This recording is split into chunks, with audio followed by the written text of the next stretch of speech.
پاکستان کے نے پوچھا اگر ایک ہی کمرے میں نماز پڑھی جا رہی ہو اور دوسری طرف کوئی آواز بند کر کے موبائل استعمال کر رہا ہو، یعنی کوئی تصویر یا ویڈیو ہی دیکھ رہا ہو اور موبائل کی پچھلی سائڈ نماز پڑھنے والے کی طرف ہو، تو کیا نماز قبول ہو جاتی ہے؟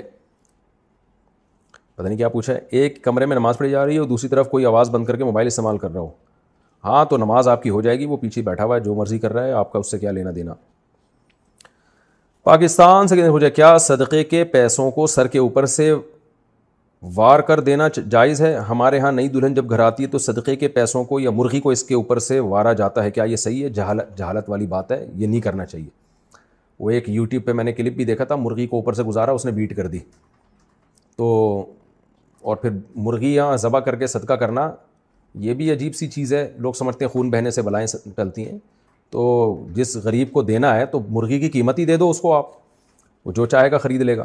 تو یہ دلہن کے اوپر سے نہیں گھمائیں، بس ویسے ہی صدقہ کر دیں اور پیسے صدقہ کیا کریں، مرغیاں نہ گھمایا کریں.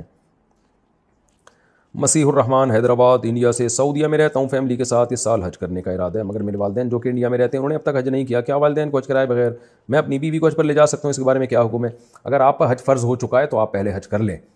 اگر ماں باپ پہ حج فرض تھا تو پھر ان کو کرا دیں آپ، لیکن اگر ان پہ حج فرض نہیں ہے، آپ پہ ہے، تو پھر آپ پہلے کر لیں، ماں باپ کو پھر بعد میں کرا دیے گا.